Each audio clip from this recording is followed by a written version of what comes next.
ধার দেনা করে 5 বিঘা জমিতে ধান চাষ করে ধান ঘরে তোলার আগেই কার্যত সর্বশান্ত হলেন এক ধান চাষী। 5 বিঘা জমির সমস্ত ধানেই আগুন লাগিয়ে দেয় দুষ্কৃতীরা।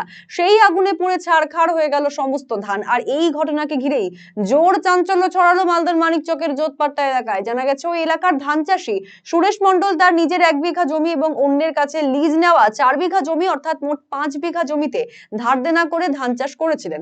ধান পেকে যাওয়ায় জমির ধান কেটে গ্রামেই এক ফাঁকা জায়গায় ঝাড়াই করার জন্য রেখেছিলেন, কিন্তু সেই ধানে কেউ বা কারা আগুন ধরিয়ে দেয় বলে অভিযোগ। ফলে আগুনে পুড়ে ছারখার হয়ে যায় সমস্ত ধান। প্রায় 2 লক্ষ টাকার ক্ষয়ক্ষতি হয়, যার জেরে মাথায় হাত পড়েছে ক্ষতিগ্রস্ত ধান চাষীর। তাই ক্ষতির হাত থেকে বাঁচতে তিনি সরকারি সাহায্যে সহযোগিতার জন্য করুণ আবেদন জানান।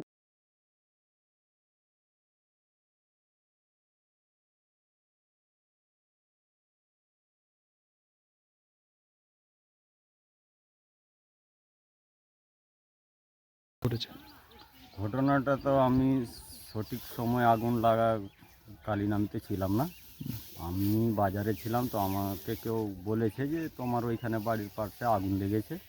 তো এসে দেখছি যে ধানের পালার মধ্যে আগুন দেখতে পেয়েছি। গ্রামবাসী সবাই মানে বালতি টালতি নিয়ে মোটর চালু করে কোনো রকম জল নিভানো, যা হালকা ফুলকা কিছুটা বেঁচেছে ওটাই নিভিয়েছিল। আর মোটামুটি 5 বিঘার জমি ওই ধানটা নষ্ট হয়েছে, এইটুকুই আমি জানি। ভাবে আগুন লাগলো? কেউ বা কারা আগুন মনে হয় লাগিয়েছে, হয়তো কারোর সঙ্গে দীর্ঘদিনের শত্রুতাও হতে পারে। ইয়া কারো উপরে তো সন্দেহ করা যায় না, যে আমরা তো দেখিনি যে কারা আগুন লাগিয়েছে। তো আমাদের মনে যা বুঝতে পারছি যে আগুন না কেউ লাগিয়েছে। এটা হয়েছে স্যার, আগুনকে লাগিয়েছে সেটা আর দেখেনি। তো একজন হুমকি দিয়েছিল স্যার, আর আদি শাদি করছে স্যার, জোটপাট্টা গ্রাম। আর ধানের পালা ছিল, কতটা ধান ছিল এখানে? 5 বিঘার ছিল স্যার।